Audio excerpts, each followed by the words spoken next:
Boa tarde, eu me chamo Richard. Meu nome é Gabriel. Nós somos alunos de Engenharia Metalúrgica da UF e hoje a gente vai falar sobre o princípio de Le Chatelier. Primeiramente, a gente gostaria de agradecer ao professor Paulo Rangel Rios e os seus alunos, André Luiz e Guilherme Dias da Fonseca. Bom, quando um sistema que nós estamos trabalhando ele está em equilíbrio, ele sofre uma perturbação, né? Esse equilíbrio ele desloca no sentido de anular essa perturbação, né? Ou seja, contrariar essa alteração que o sistema está sofrendo, né? Existem três fatores, né? Três tipos de perturbações que o sistema pode estar sofrendo, né? A primeira em relação à temperatura, em relação à pressão e também em relação à concentração. Bom, vamos tratar agora da variação da temperatura, né, no meu sistema. Nós temos aqui uma reação endotérmica que absorve energia para gerar produto. Reação endotérmica, ou seja, né, ΔH positivo, né, 46,2 local. Bom, isso implica a mesma coisa que eu dizer que essa quantidade de calor se adiciona na minha parcela de reagentes para gerar 2NO. Nós temos aqui, inicialmente, o nosso sistema em equilíbrio e, ao adicionar calor ao meu sistema, eu vou fazer com que eu gere uma maior concentração, ou seja, aumente a quantidade de energia na minha parcela de produtos. Por fim, vou obter um novo equilíbrio no final, um novo sistema em equilíbrio. Agora a gente vai analisar a variação de pressão na reação. Uma reação onde os reagentes têm maior volume que o produto, ou seja, essa daqui, é o mesmo que dizer que 5 mols de gás vão estar gerando 2 mols de um outro gás. Olhando o sistema, ele está em equilíbrio no momento.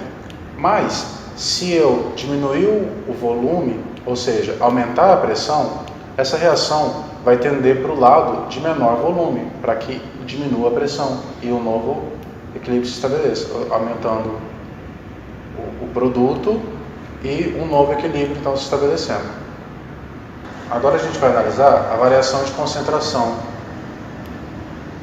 no sistema, o que ele vai fazer na minha reação química. Então, ao mudar as concentrações de reagente ou produto, a reação tende no sentido de diminuir essa concentração. Inicialmente, nós temos um sistema em equilíbrio. Se a gente adicionar mais reagente, nesse caso SO2, a reação vai tender a gerar mais produto para que um novo equilíbrio se estabeleça.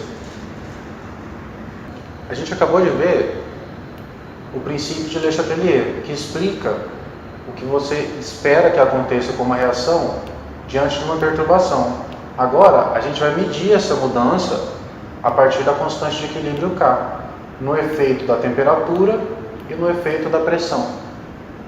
Bom, vamos agora fazer o estudo do efeito da temperatura na constante de equilíbrio K. Bom, relembrando, né, nós sabemos que derivada parcial da energia livre de Gibbs, né, em relação à temperatura para uma pressão constante é igual a menos S, menos a variação da entropia, né, do sistema. Nós sabemos também que G é igual a H menos TS, né, entalpia menos temperatura que multiplica a entropia. Bom, nós temos uma relação que diz que a derivada parcial da energia livre de Gibbs de uma reação no estado padrão dividido por uma temperatura, se nós derivarmos isso em relação a 1 sobre T para a pressão constante, isso nos dá a variação entálpica padrão de uma reação, né? E nós sabemos também que a variação de energia livre de Gibbs de uma reação no estado padrão é igual a menos RT ln de K. Uma vez que quando nós estamos trabalhando no equilíbrio, o ΔG é igual a zero, então o ΔG0 passa para o lado de lá, dando origem a esse sinal negativo aqui.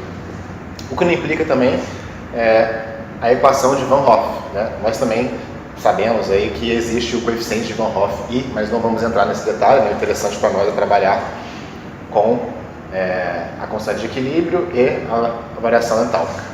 Bom, através dessa equação, nós podemos chegar na seguinte relação.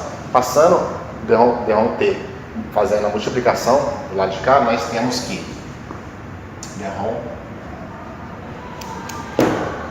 ln de K é igual ao estado padrão da reação dividido por RT ao quadrado dρT.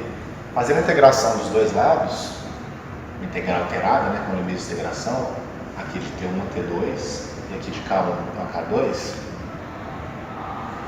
Nesse lado da parcela, nós iremos chegar aqui, ln de superior menos inferior. Então, K2 menos, então, sobre K1 é igual a relação a T. Então, a relação tal padrão de uma reação sobre R, que multiplica a integral de 1 sobre T ao quadrado. Jogar para cima, T é menos 2, né? Vai dar menos 1 sobre T. Que multiplica menos 1 sobre T no ponto de T1 a T2. Então, ln de K2 sobre K1 é igual a ΔH de uma reação no estado padrão, dividido pela constante, que nós já sabemos. Esse menos, eu já vou tirar e vou inverter a ordem aqui, na subtração. Então, fica 1 sobre, era para ficar T2 menos T1, com sinal negativo, vou deixar positivo, menos 1 sobre T2. Bom, o que nos leva a essa equação, né, que acabamos de ver aqui.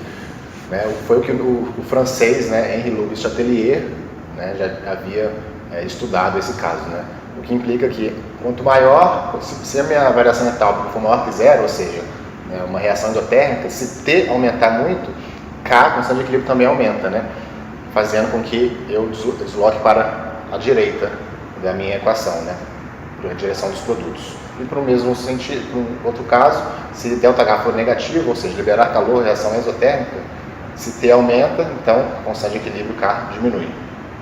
Bom, reforçando que essa equação que nós vimos, ela só é válida quando a variação entálpica de uma reação no estado padrão independe da temperatura. Bom, vamos agora fazer o estudo do efeito da pressão na constante de equilíbrio K. Né? Inicialmente, nós vamos considerar uma equação genérica, né?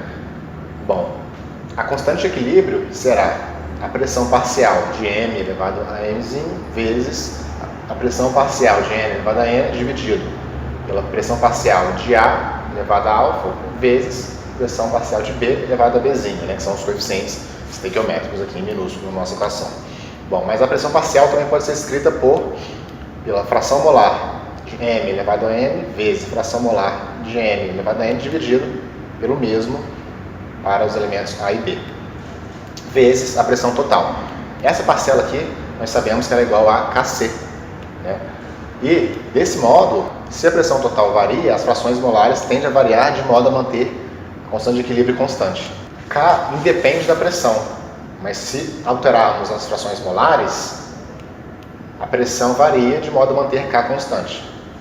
Bom, vamos agora partir para um exercício. Esse exercício diz o seguinte: a constante de equilíbrio K para a síntese da amônia, né, H3, é igual a 775. Há uma temperatura já dada aqui, de 298 Kelvin. Né? E o ΔH de reação no estado padrão é igual a menos 45,9 kJ. Né? Se é negativo, né, nós sabemos que é uma reação exotérmica, né, ou seja, libera calor. Assumindo que o ΔH ele independe da temperatura, estime a constante de equilíbrio K para 318 Kelvin, né?